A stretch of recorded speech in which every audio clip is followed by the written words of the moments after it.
Hey, it's Andrew Morgan, host of the Nomcast, the Netflix original movie podcast. Each week, we review the biggest Netflix original movies with special guests from the film industry, the music industry, comedians, and of course, our fellow podcasters. Check us out on the web at nomcastpod.com. Follow us on the socials at nomcastpod. And most importantly, listen and subscribe to us wherever you get podcasts. Hit that beat one time.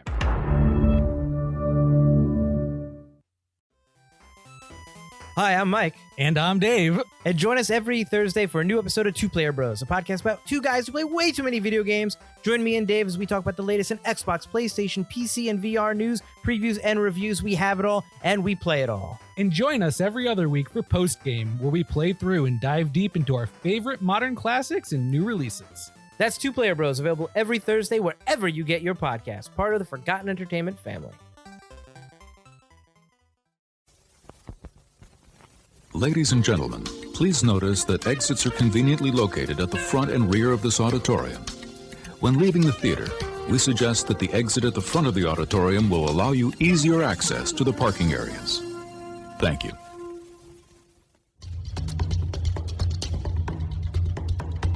Boom! I guess I like sports movies! Yeah, like real creepy like. Did you notice him with his pants down? Oh, with his pants down? Yeah. I just noticed somebody was there. Yeah. No, his pants are down. He's taking it down? And I'm thinking to myself, I want to do the secret cabal stuff. I don't want to just go and drink. You still got to wear a cloak and stuff. No. I want the real cabal stuff. Like I want the stuff where we're controlling the world. I want the signet ring. You know what? Screw that. Hello, I'm Mike Butler. And I'm Mike Field. And you're listening to the Forgotten Cinema Podcast. Each episode, we highlight a film that, for a variety of reasons, was forgotten by audiences. Whether it be because a more popular movie was released at the same time, or the film simply didn't catch on with audiences in its initial run. We'll discuss what we love about the film, or maybe don't love about it, but we'll always recommend you revisit it. If you enjoy our podcast, please feel free to rate, review, and subscribe on Apple Podcasts, Spotify, or wherever you're listening to this podcast. Why are you laughing during that? What's so funny? Because your chair is farting. And my chair's like creak. God dang it. Fun fact, Mike, farts are funny. Farts are funny. Farts Funnier always work. than Best of Times. Here we go. Here we go. Married banker Jack Dundee has lived his life regretting a botched play he made in a high school football game. His friend Reno Hightower, great name, who threw the pass that Jack dropped, is deeply in debt from operating his car garage. With Reno, Jack hatches a plan to reunite all the players from the old game and replay it, hoping that this time he can make amends. When the game eventually happens, Jack again finds himself at the center of a key play. This is the Best of Times. Apparently Butler didn't like it. Great. Because it's about sports. Butler's and don't even give me that look. I like Leatherheads. I like The Replacements. I like Rudy, although I don't like Rudy as much as everybody else. Hold on. The Replacements. Do you not like The Replacements? I watched it and it was okay. I'm not going to sit here and tell you that it's worthy of, hey, let's watch it again. I think a lot of people would disagree with you, but that's fine. A lot of people are wrong. You're wrong about Best of Times. So the Best of Times is a runtime of 104 minutes. It's rated PG-13, production budget of $12 million. It came out on January 31st, 1986. Great time for films. Opening weekend was $2.4 million. Domestic at 7.7, worldwide 7.8. So it made an extra $100,000 in worldwide. Ooh. Production budget was Kings Road Entertainment, distributed by Universal Pictures. On January 31st, it also came up against Youngblood. Was that Rob Lowe? I might have been Rob Lowe. I'm not sure. Eliminators, Down and Out in Beverly Hills, Power, and Murphy's Romance. Do you know any of those movies? I've heard of all of them except for Eliminators. I have no idea what that is. I don't know. I put it in there. It was a wide release. The week after, the 7th of February, you had FX. You ever see that one? He's an FX creator for movies. And he's asked by Brian Denny. He's a cop. It was played by Brian Brown, is the guy from Cocktail, the older guy. Brian Denny, he plays a cop who says they need to fake a murder. So they need his help to fake the murder to make it look real. But then he gets caught up in in the whole thing. It's actually pretty good. I've never even heard of it, but FX? I'm interested. It's so good they made FX too. I'm gonna have to watch that movie. It's not. That's pretty good.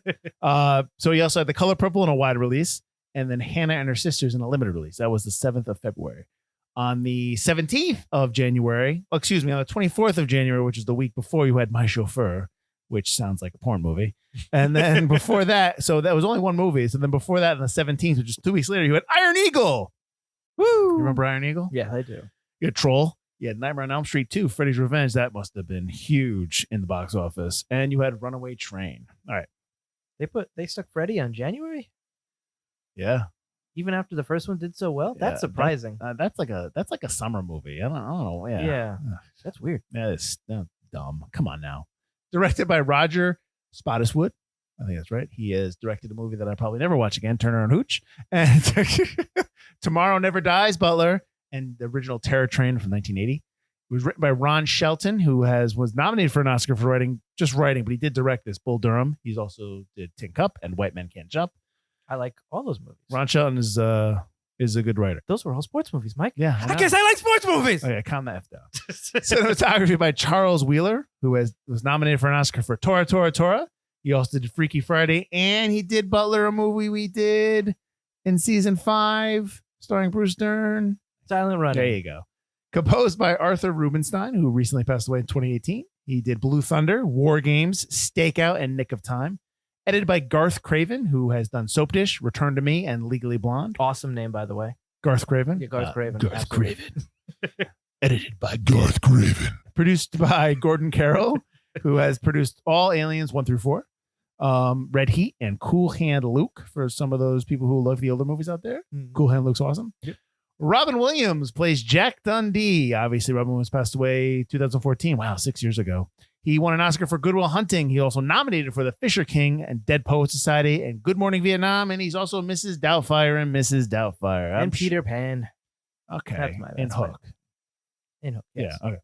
Kurt Russell plays Reno Hightower. I'm assuming you know who Kurt Russell is. I'm going to give you some movies that maybe you don't know he was in, like The Computer Who Wore Tennis Shoes and Used Cars. He's also in Miracle, which he should have been nominated for, Death Proof, and The Hateful Eight.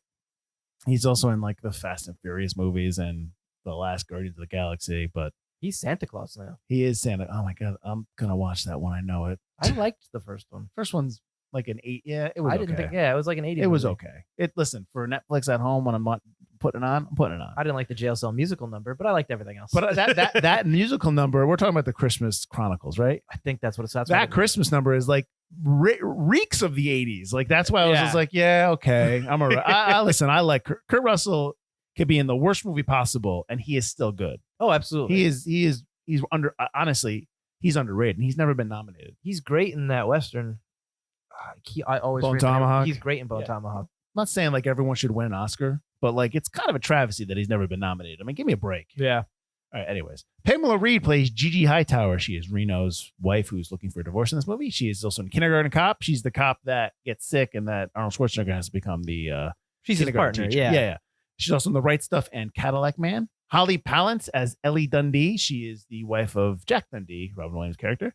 She's in The Omen, Under Fire. She's in the TV show The Thornbirds, and she's the wife of the director. Donald Moffat, who passed away 2 years ago, plays the Colonel. He is in The Thing. He's also in Clear and Present Danger, Class Action. I should have called him Donald Potomac Two-Step Moffat for those who like Clear and Present Danger. Emmett Walsh plays Charlie. He's in Blood Simple, Serpico, Slapshot, and Ordinary People. And it took me half the movie to figure out that Kirk Cameron was in this movie because who plays the son? That was. Yes. I thought it was, and I was like, "Is that Kirk?" So Cameron? I'm watching it, going, "He looks familiar. He looks familiar." And then halfway through, I'm like, "Oh my God, that's Kirk Cameron!" So Kirk Cameron plays Teddy. He's the son of Reno and Gigi, right? Yes. He's on the TV show Growing Pains. He's also in Like Father, Like Son. And if you weren't aware, Kirk Cameron Saves Christmas. Robin Lively plays Jackie. She's the daughter of Jack and Ellie Dundee. She's in Wildcats, do you ever see Wildcats with Goldie Hawn? I know of it, but I haven't Wesley seen Snipes. Wesley Snipes in that? I think he is in that. And Woody Harrelson, where she coaches the high school team. It's like oh my God, it's funny. No. It's a really good movie. Wildcats, Karate Kid Part 3, the classic bonsai store tree one. And then Ouija. Dub Taylor's in this as Mac. The only reason I have Dub Taylor in is because he was in Burn Offerings, which we did a couple of seasons ago. Mm-hmm. Margaret Whitten as Darla. She's in Major League 1 and 2, Little Monsters and Ironweed. And then I have in a uncredited, we have also another Growing Pains connection here. Tracy Gold is in this movie. She plays one of Jackie's friends, but she's not credited. She's in the background. She's one of the three that comes to the house. And so we got Growing Pains going on in this movie. All right. Show me that smile. Oh, show me that smile. I can't sing because of my voice. All right.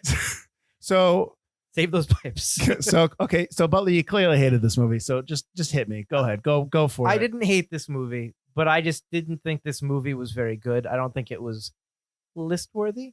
I was the whole time. Are you kidding? Hold on. We have done over 60 movies, right? Yeah. And now you're telling me that I chose the not list worthy movie? Like this is the movie you picked? No, I've there were at least a couple that I put on the list, which I were like, I don't know, which I'm not even including Sphere, which we don't even air. It's not even aired. Yeah. But no, I think this one, maybe you have rose-colored glasses on, but I could be wrong. You know what? That's what we're going to talk about. You can S&D right now because rose-colored glasses. I'm really surprised that watching it again, you still like it. I didn't laugh once during this movie. Are you kidding me? I giggled a couple of times, and that was about it. All right, go ahead. Get specific in terms of. Can you get specific? I mean, I really don't have. I have like 5 notes for this movie. You suck, man. You suck. All right, fine. Listen, we just did From Hell. I filled up both my columns with notes. This one I have a couple. Maybe you're too young then to appreciate this movie because this movie. Well, that's the thing. I'm 14 years removed from my high school graduation. They're 12, but they're playing 13, it like they're in their 40s. Well, no, they're supposed to be like in their early 30s. I know they're supposed to be. A, they don't look it. B, they aren't. And C, what is that different from any other movie you ever watch? Nothing. Okay, but this whole I need to this reclaim their I don't think anybody from my high school is there yet. Like it's not removed enough.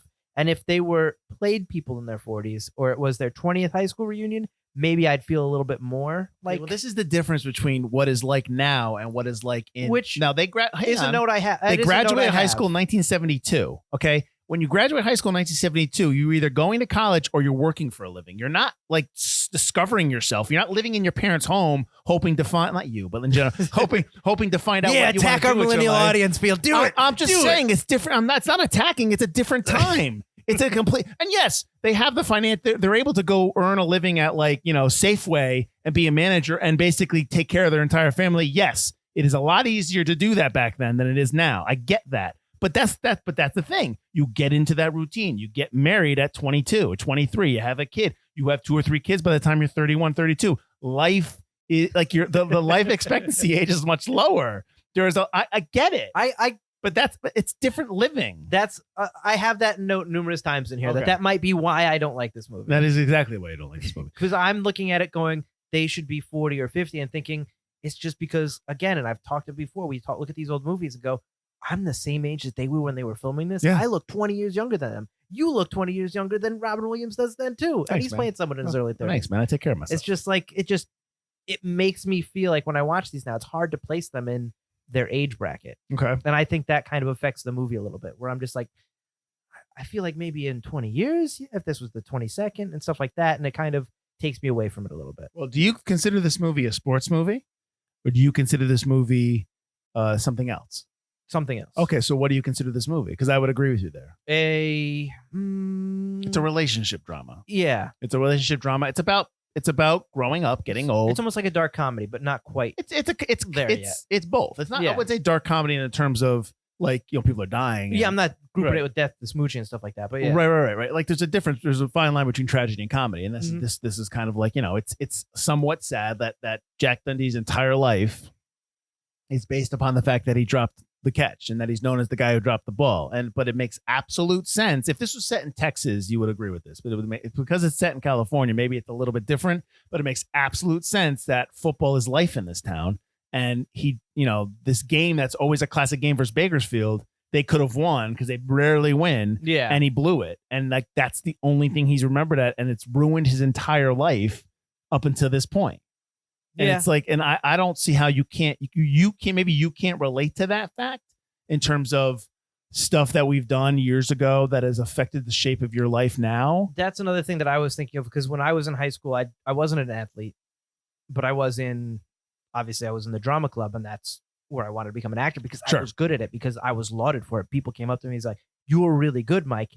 And I never had that moment where I flubbed our performance of, Streetcar Named Desire and ruined everything for everybody. Nobody cares about drama school. And then I'm waiting 5 years later thinking about that one moment I embarrassed the crap out of myself. Okay. I didn't have that. Well, let's take a trip to the Wayback Machine to when Mike Field was in high school. Senior year. Well, I played basketball I was on the varsity squad from sophomore to senior year. So I almost thought you were going to say for 5 years. No. Senior year, it was my last year. It was like I was the captain. I was one of the captains. And we were going to, we're going to do this. We had a really good team. 7 games into the season, I break my ankle. So I go up for a rebound. I come down. I twist the ankle, and then someone steps on it as it's twisted. I think you told me yes, stepped it, and it breaks. So, and fun story. When I'm in the I broke the ankle at 4 in high school. I played for Notre Dame, West Haven in the area. We're in the locker room. One of the guys there, one of the soccer coaches, grabbed my ankle and he's like twisting. This hurt. I'm like, it all hurts. Stop doing that. So, anyways, broke my ankle. I had to have I had a cast on for 2 or 3 weeks, and then we took it off early, and then I had to rehab it every morning at the West Haven High School gym, like with all the old people running around with a weight belt. I'm sitting there running it because I wanted to come back that season. It was just like the original doctor we went to was like 6 to 8 weeks, and I was like, that's the whole season. Then we went to a sports doctor, and he was like, we can get aggressive with it, and we did. If I wasn't able to come back, I was able to come back. I lost my starting spot, which was ridiculous because I was better than the kid that was starting. But anyways, I came back. I came back for the playoffs and stuff like that. So I came back and played towards the end of the season. In the end. But if I wasn't able to, that would have I would have been upset for a while. Maybe not now, but I think that would have affected me for years after the fact because it was my final year. I mean, it was essentially the last year I played basketball. I went off to college, but it didn't really, I kind of like soured on it a little bit. So I kind of like wasn't as big on it as I was back in high school. But if I wasn't able to come back, that would have affected me. And so I can completely understand how one thing in high school, when like a lot of people say like you peak in high school kind of thing, like that, where you don't want to, or let's put it that way. Sure. Like, I can understand Dundee's frustration and angst and just depression about like what that did to him. That being said, would you be as pathetic as him? No, absolutely. Because I kept thinking, one of the things I kept thinking about in this movie was like, just move out of the town. Why'd you stay? Like they don't really set up like when he got it with his wife and how long they've been together and where she met her and all that stuff. And it's a little funny that, his father-in-law, who is the guy, is a Bakersfield guy, is the rival town. Right. So clearly I don't know how, like he, got together with a daughter of somebody who was from Bakersfield, but regardless, because the Colonel, this is Donald Moffat's character. He's always ripping on him, saying like, "Oh, you're making fun of him that he can't catch anything," that kind of stuff. Well, and he's also pathetic. That's the thing is like I didn't get enough of that. It was the throw that made him unlikable. That it was his obsession with the throw that made him unlikable. That no one cared about the throw except for him. Well, because he always brought it up. He just brings it up that no one likes me because of the throw. It's like, no, dude, no one likes you because you keep bringing up the throw. No one gives a shit because anymore. everybody.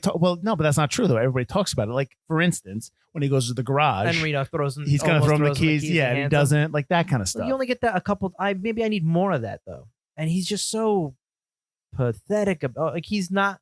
I love Robin Williams. I love Robin Williams a lot. He's super unlikable in this, which I think is really hard because it's hard to not like Robin Williams, and he's not likable, and he's a bad guy in this. Well, it kills me that you didn't laugh at anything, because that's one of the lines in this that I've highlighted is when at the end of the movie when nobody wants to play the game, and so then Jack gets in his head to dress up as the Bakersfield mascot or something like that. The tiger, and paint the town orange and like and he goes into like the Reno's wife who wants to leave him is singing like they're entertaining everybody in like this local bar, and he throws paint on them, and like they go back to like they're like it's not the Elks Lodge, but what do they call them? Moose Lodge? The Moose Lodge, yeah. Like they're kind of like the fraternity organization where everyone belongs to, and it's been trashed, and that kind of spurs them to like go play Bakersfield to get everyone let's go, and he reveals it at the end because they're playing bad because he knows that Reno only is his best when he's a prick. Right. He says that, and he's got it. And if he's going to make him mad, he's got to make him mad at him. Like, so it's a calculated move. Can't remember if the line's on the field or it's in the locker room, but he tells him like, you're a decent human being, Jack. You're just full of shit. Like he tells him that line. No, he tells him that at the bar. Okay. Right. He tells him at the bar. He makes a big scene. Yeah. Knocks over their whiskey glasses. Their shots. And he yells at him and he goes, "You're a decent human being, Jack. You're just a piece of shit. He's full of shit. You're just full of shit. Yeah. Always full of shit." Yeah, exactly. Like that. I like that line. I like. There's a lot of lines I like in this movie. I thought that's a good line. Yeah. I didn't think it was a funny line, but I thought it was. I really liked that Reno finally like told him. Yeah. One thing I do really like in this movie is that Reno and Jack are friends. Yeah. Jack's a banker with a business suit. Reno's a guy who works with his hands in a shop, and they went to high school together. They both lost the game, but they're friends. And every other movie you see, they'd be making fun of each other. They'd be like, these guys are at odds. They've been at odds for 12 years. And they're friends, even though they're in different kind of, I mean, I know Jack doesn't make a lot of money, but even though they're kind of in different positions. Well, he's in a bank, right? He's a banker. Yeah, he makes money. The head of the bank. Yeah, he makes money. Although his car keeps breaking down, he doesn't pay a lot of money for it. Yeah, And his he's credit cheap. card got- He's cheap. Well, his credit card also doesn't work. That's true too. You're right. Well, but I think you get a sense of that with the wife because she's always coming in asking for money. That's And he just gives it to her. He does whatever she wants, kind of thing. But she's not doing it in a way where she's that kind of person. Oh yeah, she's not unlikable.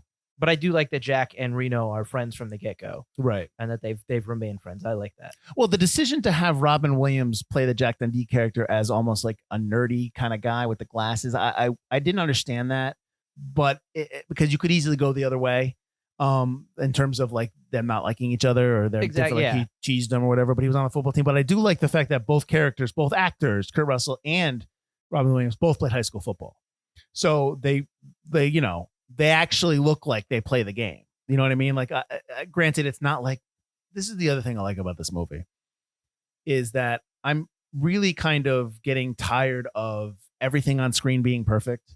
I'm really getting tired of everything on screen just being manufactured and it looks great and everything's perfect. And I like all the, it's a dirty movie. It's a movie that's like, it's not like, it doesn't look great. I do like that the town is very unique looking. His yard is a yard complete is disaster gross. zone. Yeah. The oil rigs in the back. The Yes. lighting is always natural when Yes. they're outside. I do like a lot of that. Even when they're in the football field, it's just the football lights lighting it. There's It's no a- like special lighting or Right. anything like that. And there's a rough element to the movie that I like. And I like because it just grounds me there. It puts me in the 80s. It puts me in that spot.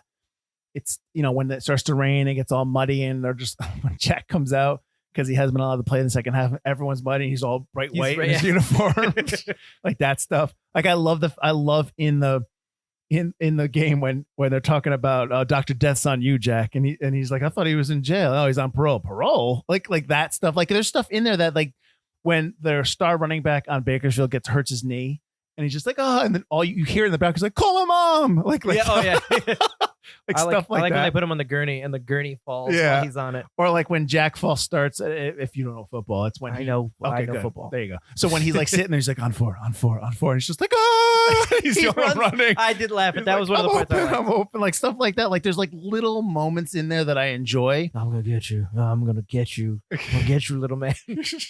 And the fact that they both love football so much that even when they're going to try to make nice with their wives, he's trying to watch the Monday Night Football game while they're doing that. Like that stuff. Like it's stupid. I understand what you're saying. Jack is unlikable, but like Jack is almost the creator of his own problems. Yeah, He can't get out of his own way. I liked that scene until he dragged the TV into the living room, and then it was just like, that's not even clever anymore. Now it's like yours. This is shtick He's pushing now. it. But that's the thing though. He's not smart about it. He's pushing it. Yeah.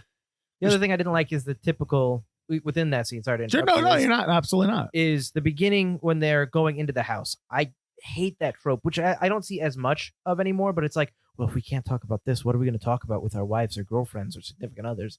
It's like, how is that how do you not know how to talk to your spouse or whatever about, you can only talk about one topic? Why are you married? That only happens in movies. Here's the thing, but here's the thing, Butler. When you get married, okay, and you have kids and you get into a routine. Now, you talk about the same stuff, and it's sometimes it wears thin sometimes. Sometimes, I get it. I completely understand that. Listen, I've been with my girlfriend for over 15 years but now. you're not married with children. There's a difference. There's a difference. Listen, I'm not saying have kids, but if you ever decide to have children, there is a routine that develops, especially during school time. So they can't talk about anything but sports. No, so now they can't talk It's not about that. anything. Because think of it like this. Now, granted, you guys are not like this, but let's put it in their world. They both work 9 to 5 jobs during the week. They work, they get up, they go to work, they come home. The kids are in school, they come home. When they come home, dinner's ready. They sit, how was your day today? They talk about dinner. They watch TV, whatever. When they come home, they want to watch football. They watch football every Monday night. Monday night's football. They go out and have drinks with their buddies at the bar every Monday night to watch football. like that's week after week after week after week after week. Like that's what they do. And at some point, if you're in a marriage for 10 years, if you don't address it, if you just kind of like, if you're not actively trying to make sure that you're not getting in a routine or not being stale, it wears on you. It does. It does. Listen. That being said, I love my wife. That is not a problem. My marriage. There's still Tuesday, Wednesday, Thursday back then, Friday, Saturday. I get you. Well, there's no Thursday football back then. But that's what I say. Yeah. Yeah. No, I get you. I understand. And it's not just this movie. So I don't blame that's not a reason I don't like this movie, but it's something I just keep noticing is like a trope now that I'm gotten older. Like, I don't get it. Like that Seinfeld episode. I always think back to that Seinfeld episode where he gets engaged with Janine Garofalo and they talks about like the back of the cereal box because they no longer know what to talk about. Oh yeah, no. See, I don't get that. I always think about when Kramer gets a job or they get a job and it's just like, what was your day today, baby? Oh, how was your day? My day was something like stuff like that. Yeah. No. Well, there's two things I want to bring up. There's two lines I want to bring up that I forgot about. Well, I didn't even remember. But there's two lines in this movie that predate other two movies. Okay. So when Jack is talking, so Jack pays to be with I guess a prostitute, Darla. Yep. But just to talk to her. Like I said, they don't really ever get together. They just talk. Yeah, he just gets naked in her bed. And yeah, exactly. But he says the line, I'm not a has-been, I'm a never was. That is before the Mighty Ducks line. Like, so I always remember that line from the Mighty Ducks when he tells me, you're not a has-been, you're a never was. And I'm like, I always like that line. But the fact that this was in this movie, and that's what, 6 or 7 years before that movie, maybe even longer, that I have to give the nod to this movie about that. And when Reno goes to... Well, he doesn't say I'm not a has-been, I'm never what. He goes, I aspire to be a has-been. Well, no, I know, but that's the beginning of the line. It's the same line. Yeah. And then when Reno goes to Gigi's hotel room and he stands outside the door, he starts singing Close to You. And that's exactly like the scene in Parenthood when Rick Moranis sings Close to You to his wife in the classroom to try to win her back. Like it's kind of the same idea. So I have to give credit to this movie again, too. I'm just saying, Butler was done before it. It's before its time. That's or maybe they're both just very generic ideas. They might be, but you're going to tell me that maybe the writers that wrote Parenthood and Mighty Ducks saw this movie and was like, oh, I kind of like that. Let's use it. I'm just saying. When maybe. I'm giving it the respect because it was first. I would wonder if I'm not a has-been, I'm a never was is actually a much older line than that. I would, you know what? If it is, let us know, writers. Write us in and... I can't believe you didn't like this. Well, I can't believe you didn't like this movie. That's fine. It's got a 31% on Rotten Tomatoes. I am not the only one. Breaking news. I don't give a crap what it says. I know you don't. But when I don't like, I'm like, am I the only one? Going into this, I was like, am I the only one? Well, Butler, Scott Weinberg of efilmcritic.com back in the day. I know he's on Twitter and he's everywhere else. Wrote, quote, forgotten by most, yet seemingly adored by those who choose to remember it. The Best of Times stands in my book as one of the truly great sports comedies. Mr. Weinberg, very smart man. Are you telling me you're going up against Scott Weinberg? Yeah, I guess. Are you kidding me? I guess I am. He doesn't listen to this podcast. I'm going to stand my ground. All right. Do you like the beginning of the movie? The beginning of the movie. Do you think there's a better way to introduce California? Everything? Yeah. I like the fact that it was called Moron California. I like that, but I was bored the entire time. I thought the monologue was way too long and way too boring. I like the introduction of the boxer because I like how it ties in at the end. Yeah, Kid Lester. With the kid, yeah. But yeah, I didn't mind it. I didn't mind it because I think it was a little too long. Here's the thing. Would you have minded it if it wasn't Robin Williams tempered back? Because this is Robin Williams, not full-blown Robin Williams. This is Robin Williams kind of a little tempered Robin Williams. One of my notes is this is Robin Williams playing an early version of Peter Panning. Well, this is Robin. He's in Hook and he's playing the nerdy kind of right. Like that's a tone. Like he's still Robin Williams, but he's just he's toned down. Clark Kenting it with the glasses. Exactly. Which might have been his choice. It might have been the director's choice. Who knows? But I'm saying, would you have preferred a manic Robin Williams in this role? Would that have affected? See, here's the thing. I'm saying there's a difference between would you have preferred it or would it have affected the movie more? If you put the manic Robin Williams at the beginning, it would have been a more watchable montage. Okay. But it wouldn't have matched with his character in the film, nor would I have wanted a manic. Making Jack Manic Robin Williams, which I don't mind at all, it just doesn't fit this movie. I don't think it wouldn't fit the character of Jack. So if I had that in the beginning, I'd be more entertained. And maybe I would see it as this is Robin Williams introducing the movie and this is Jack. Yeah. Or I might have seen it as, that's not the Jack that started the story. Yeah. So I don't know. It might have made it for a better opening, but a worse movie. Okay. All right. I just think maybe if they showed more of the town, maybe if I saw more of the town, other than Reno's place, the inside of the bank, and Well, you see the trailer park. the lodge. You see the bar, the other bar. But you see them painting up the town and making the town all nice, but you Right. never really got to see it too run down to begin with. You never get that. Let me see the town, and then let me see them build it up. Right. Have Robin Williams do the montage where you see maybe some old pictures or clippings. They do somewhere. that with the movie theater when the movie theater's boarded when they're up. fixing stuff up And the magic rocket pumping out that acrid, probably poisonous green smoke. Oh, that they run through. Yeah. Come on. The fact that Robin Williams was running in jeans at one point, I was like, what? I can't believe you didn't like this. I can't believe it. Well, I didn't hate it. I just didn't like I it. understand. Listen. I'm not going to tell you it's a bad movie. Did you like Kurt Russell in it? I always like Kurt Russell. No, I thought it was gross when he puts that needle in his knee. I'm like, oh, that's a quick but shot. look I wasn't expecting Well, that. clearly he must have had ACL surgery. He must have tore his knee up because that's how it was. So those scars right there, how they used to do ACLs in the past was they would actually do a slit down your knee and pull it completely open and then go in there and do what they needed to do. Now they do it arthroscopically because I had it. So I absolutely can know that that's what it is. Like that's how it was. I didn't realize that. Because when you first see Kurt Russell, you're like, wow, he's big, heavy. But I think they had him wearing padding because obviously they all get in shape. Oh, do you think it's padding? Yes. Okay. Because when you see him later on, when you see him later on, he's like toned down. Like the wives are like, oh, he looks so good. Like, because they've been working out. Yeah. Yeah. Because I thought that because he had, I wouldn't say he was huge, but he did have a little bit of In a the pooch. beginning. Yes. Yeah. And I was but like, that's not there anymore. that's interesting because this is back when he was doing like Big Trouble in Little China and stuff like that. He was ripped. Yeah. Or 80s ripped. And it was naturally like, ripped. Yeah. Yes, absolutely. And it was like, so did he like do this real quick and then go, okay, now I'm going to run real quick? No, I think they just But added it on. that makes there. sense, yeah. Absolutely. So I'm a Jets fan. And when they're wearing the all white uniforms, when Reno comes on with the white shoes and everyone's like, oh, he's got the white shoes. That's supposed to be like Joe Willie Namath. So Joe Namath, the quarterback Jets in the 60s, he was obviously won them their only championship, but he used to wear white shoes all the time. So that's kind of where that kind of comes from. I didn't know kind of that, like 'cause I was wondering there. that because I was like, and they all see the white shoes. I'm like, that's such a small detail to notice. Well, again, they're it's all a freaking small out, but town, yeah, and they okay. love their football, and I completely, I can understand the love of the football game. Now, the fact that Jack tells everybody that, or his big pitch to everyone when he talks about this is how it's going to revitalize the town. They're just like, you're full of it, you're full of it, it does, and the wives are in the bathroom just like, he was right. Yeah, that's right. the one thing about the whole movie. The whole movie, the wives the entire time are trying to be mad at him, but they're right the entire time through. Right. And all their dialogue is, oh man. Yeah. Although I never felt that there was any tension between that divorce ever happening. Once the football game started and she was like, oh, he looks good. Oh, I want to be like, you knew that, like, it was pretty much immediate that they were together again.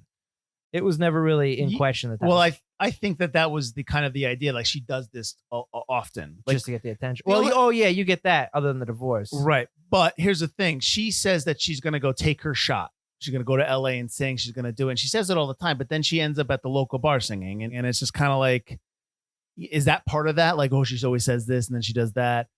I do like when Kurt Russell reads the divorce note for her when she can't read the notes that she wrote. Yeah, yeah, and like, she's not. That's the other thing when he's like, she's never said the word divorce before, and then Jack shows up because he's talking about his car, and he's like, this is how much your car is going to cost. Like, how can I argue with you? You just got divorced. Like, exactly. You put me in an emotional position. Yeah. But something that's not addressed is also the fact that, Jack's not technically cheating on his wife, but he is emotionally cheating on his wife. Yeah. The prostitute just disappears. She shows up and then she's there at the bar, and then she leaves. And I think she's there at the bar to kind of give you that line when he's like, hey, how many touchdowns did I throw? And she's like, 5. And then he tells Jack later on, like, Christ, it's probably going to be 8 soon. It was 3, but the kids told me it was 7 yesterday. And I keep saying yes, and it does become 8 later on. Yeah. He goes, oh, those 8 touchdowns, right? Yeah. And I like, and his whole point is like, and I don't want to lose that because if I play this game, he's afraid of losing that mystique, like and that said, lore. yeah. And I completely understand that, like that's the thing. He says that he wasn't that good as everyone keeps saying, but he likes hearing it. Right. Yeah. Right. No, so I think there's a lot of stuff in there. I think there's a lot of little truths in this movie that maybe they don't necessarily, for you, anybody else, don't really connect well, but I think maybe just my experience, maybe being a little older, I hate to throw that, I hate to put that out there, like saying like, oh, my experience and, I've been around, but like I understand that feeling or what they're saying and that regret and that maybe, fondly looking back on your high school years, that kind of thing. Like I understand that. I guess I don't look back. I mean, not like I never look back, Fields. Not that I had like a bad, time I got in you. high school and stuff, but like I never felt it was super important. So anytime I have a movie where it's like, oh man, nothing will ever beat that time. You have like 30 years after you graduate college to make it something of it. Yeah, but some people like, don't do that. Yeah, well, they're called losers. Jesus, man. But I'm sorry. but their story needs to be told. I have people that are still like that are like that just keep bringing up high school, and they weren't really popular, and Right. they weren't really like. I just like high school, man. Remember high school? It's like, yeah, it was 4 years. What about it? And I was like, I don't get like those weren't your glory days. You never had glory days. I don't know why you keep looking back. Look forward. I guess I just don't get the whole. I need to keep looking back constantly. I understand that, and I agree with that. I also think that some stuff you did back in the day, you might have been, it made sense. Like you might have been ahead of your time. You might have great ideas back in the day, 10, 15 years ago, and you suddenly lost them. Doesn't mean that you can rediscover them. Like that kind of idea. Yeah. I don't think looking back necessarily is bad. I think that if you live in the past, just that's when it is a slippery slope when you start getting, reminiscing about, or not reminiscing, but looking back on the stuff you did, it could affect your present and your future. Absolutely. That being said, there are different types of people than me and you. And so, like I understand, I know people like you said, people like this. Like yeah. I understand. I mean, I hate to do this again, but being somebody who writes, being a writer, like it's many writers' job as mine to kind of not always try to write how I would be in a situation or how I respond to something or my mentality, but also how other people respond. Like we talk about all the time. You got to do that as an actor. We talk about apologies. Right. Yes, we talk about all the time that like, oh, I hate people, we hate people, but it's like you still got to understand them because you may get a role as somebody who's like some basic dude who doesn't understand, how the I get it, which is why I called them pathetic because I understand it and it's kind of pathetic. But you don't. Come on, man, these are people. You don't have any. So you hold on. So you have no emotional connection to Jack or Reno in this movie. You think Jack's a loser? I have more of a connection to Reno than Jack. Why is that? Reno constantly tells Jack why he feels the way he does and why he is the way he is and what he hopes for and why he doesn't want to get in the ball game. Jack is a one-note character who's obsessed with this catch that no one else seems to be. We keep getting told that everyone's obsessed with it, but we never really get that other than one joke or one or two jokes slid his way. And he's just the creator of his own demise constantly throughout the film up until he's lucky enough to slip past Dr. Death. Hey, he had the move. He did his A move. Yeah, he should have been doing that move earlier. It doesn't work unless you set him up. And then he gets that one catch that redeems himself, but that's it. And, he does finally tell Reno that I do like that he tells Reno that he was the tiger and he doesn't just get found out. But, right. Yeah, I just don't think.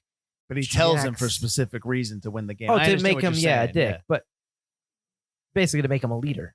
But it's just like, Well, you can make the case that, let's say, 8 months, 6 months after this movie, like the time of the events in terms of their characters, that Jack is going to do something again that's going to either put his marriage in jeopardy or his livelihood. Like they won, but what's he going to do? Talk about it all year on how they beat Bakersfield and then he's going to be that guy. Yeah. That just talks about his glory. And they're going to be like one time. And they're going to have another game, like stuff like that. Like it's not, what does it change? It's not going to change anything. You can make that argument. Absolutely. But I would say with Reno is that they completely blow over the fact that he's an artist. Like he's somebody who is extremely good at creating art because he spray paints and stuff on. I love the words Van Gogh. I thought that was really good. but he does all that. Like right? No, yeah. It's not like they act like it's a garage, but it's also not that. It's a detailing garage. He does it all. Yeah, right. But like, so that's something that you completely like because he has really he's obviously it's not Kurt Russell, but he is extremely talented and he doesn't kind of associate himself with the football star. He likes the attention, but like I was waiting for him to tell Jack when he, why don't you want to play anymore? Where he was just like, I didn't like football anymore. Like I was waiting for that. Right. But he does tell Jack he's happy where, and he tells his wife, I'm happy where I am. Yeah. I found something I'm good at and I really like it. Yeah. But he's not making a lot of money off of it. Not in that town. No, but it's still, I think that's why I like Reno a little bit when I think we focus too much on Jack, maybe. Yeah, I got you. Well, it's Jack's movie. Yeah. It is. Reno is, I know they bill it as two leads, but no, it's probably gonna absolutely give a the little edge to bit more Jack, yeah. I mean, Reno's along for the ride, but Reno has a more sensible approach in terms of like when we talked about the scene when he tries to watch the Monday Night Football game, and Jack's the one pushing the envelope, Going and Reno too doesn't far, want to yeah. do it, and he's just like, no, and then that kind of leads to the bar fight when they blow up, and he yells at him, and even like Reno goes to the Moose Lodge guy, Emmett Walsh, and says, He's going to tell you I'm in and I'm not. Yeah, like stuff like that. Like, and Jack blackmails him into playing the game to begin with. True. Well, he tricks him. Oh yeah, Well, right. He says he owns threatens the debt. He's mortgage gonna, he's got the mortgage on the garage, and We can refinance. right. If you were to play. Yeah, absolutely. And yes. So I have another question for you. Ooh, okay. So as you say, I'm not a sports guy. Oh, for God's sakes. Why did they wait until the last second of the fourth quarter? I mean, I know it's a movie and they have more timeouts. They only used the one timeout. They never used any other timeouts, Mike. And I know football. I might not be obsessed with it, but you use your timeouts when you're all behind like that. You do, but they might not have already used them. You might not have seen it. Also, it's a movie. They conveniently time out. The other thing that a lot of people won't know in sports, and I know they keep showing the clock going down. So, when he throws the ball to him to catch it, and they keep showing the clock like 3, it doesn't really matter if the clock runs out. That's what I was thinking too. Yeah. It could go to 0. You just have to get the play off. And Robin Williams has a quote where he talks about how maybe it wasn't a good idea to have a Canadian director direct a movie about American football because he doesn't know the rules. Like Roger Spottiswoode is a Canadian filmmaker. So, but to be fair, they have the CFL. So I mean, I don't know if it was in the 80s, but they do have Canadian football. So I mean, they do have the game up there. So, but. Agreed. But that's not just this movie. A lot of movies like to do that. I know in hockey you have to it has to go in before the 0. Yeah. Right. I get that. But a lot of football games I always see that and they The keep 0 showing the timer. clock and I'm like, that doesn't matter. I didn't mind that, although I was thinking the same thing. Everyone's like 0. It's like, but he's still going. Yeah. And if you notice that when he catches the football, when he just catches it and it goes around his back, if you look at the ref behind him, the ref is about to put up the touchdown, and they cut back to something else. I can't remember where they cut to. He has longer to run. And then they cut to him again running, and then the ref puts up. It's like, you were just about to call that. We a touchdown. didn't have enough field. Yeah, exactly. So they do kind of, but that's again, That's that's mostly the timeout thing that I was just like, come on. my big thing in sports films is I just want people to know how to play the game. I can't tell you how many times I watch a sports movie like a baseball film or basketball or football where it's clear the actor doesn't know how to play the game, and Like when they recover the fumble and he's not touching the ball. He gets up when that is a little weird. He gets up and he leaves it there. Yeah. You would still hold it, but regardless of that, like that bugs me. Like it's all the time. I hate it. I hate when I see like people who don't know how to play baseball and they're in a baseball movie and like they field the ball and throw. I'm just like, come on. Like, or when pitchers don't know how to pitch, I hate it. It's just such a big. You can't get an amateur pitcher to show somebody for 20 minutes a day for a week to show how to do right. the move. If you, that's the thing. Like, we have actors that we talk about. What's his face? The guy from La La Land. Ryan Gosling. Ryan Gosling goes and learns how to play the piano. Yeah. We talk about how Russell Crowe goes and learns how to play the cello for Master Commander. They can do that. They can go learn how to play a sport. I mean, I'm sorry, but it bugs the crap out of me. Anyone, it doesn't have to be somebody from the NFL or the MLB. Yeah. Just go anywhere. There's minor league teams all over the place. Yeah. I can't stand that. I hate that. How do I bet? Like cricket. It's so obvious. It's cricket, right? It's so obvious sometimes. It's so obvious sometimes. You're just like, you don't know how to play. You don't know how to throw a ball. Are you standing behind the plate to bet? It's just so obvious, and it throws me out of the movie so much. I hate it. I'm a little disappointed you didn't like this movie. I'm sorry. I shouldn't say that. It's okay. You don't have to like every single movie. I'm a little disappointed that you said that wasn't list worthy. It's list worthy. These movies are listed. Does anybody know? I'm going to take you back to the Scott Weinberg. No, does any? I mean, that's the whole point of this podcast is to introduce movies to people that maybe I think this is a movie that people should go back and watch. I know I'm getting to the point of why do you think it's forgotten, but right. You picked it, so why do you think it was forgotten? Because I probably because of the same reason you had. You just couldn't connect. Maybe I don't know. It just got lost in the shuffle. It's in January 31st, 1986. You know, it's not really the greatest time to have movies pop out. You also have to know, like, Robin Williams and Kurt Russell are in bigger films around this time that are going to completely wash away this movie. Yeah. You know, you talk about Big Trouble in Little China. You got Good Morning Vietnam coming up for him. You've got I think this is after.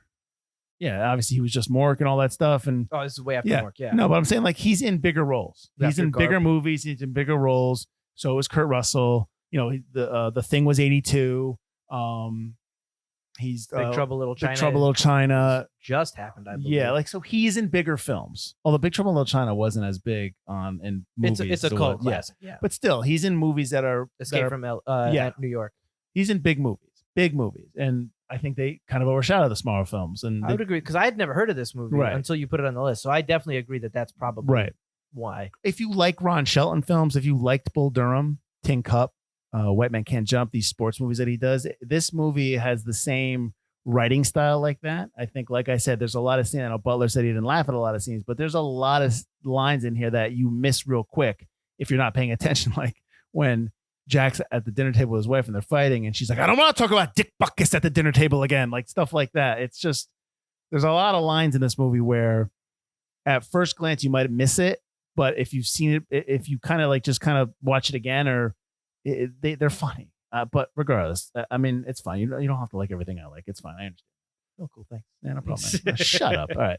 So why don't you tell everyone where they can find us? You can find us at ForgottenCinemaPodcast.com or ForgottenEntertainment.com, as we are part of the Forgotten Entertainment family. You can also find us on the social medias, Twitter, Facebook, Instagram, all those good things at Forgotten Cinema Pod or Forgotten Cinema Podcast. We post every day of the week, and we also do commercials on Thursdays that are pretty fun. You should check out maybe. That's my spiel. Oh, also listen to us wherever you get your podcasts. Rate, review, and subscribe. It helps us out a lot. And we'll be back next week. We're going to be traveling forward to 2004, where we're going to do King Arthur, the Clive Owen King Arthur, which I think I saw, but I don't remember. So I hope you like it. No, you know what? I hope I don't. I hope it's You've already major not liked retribution. enough of mine. I know, you're right. I don't remember. Honestly, I keep confusing it with the Richard Gere one, which was not called King Arthur. That was First Night. Yeah. This is more historical. That's more fantasy. Yeah, no. Like I said, I can't remember if I saw it, but that's fine. If I see something I haven't seen, that works too. Gotcha. So that's next week, King Arthur 2004. Thanks for listening. I'm Mike Field. I'm Mike Butler. And this has been Forgotten Cinema.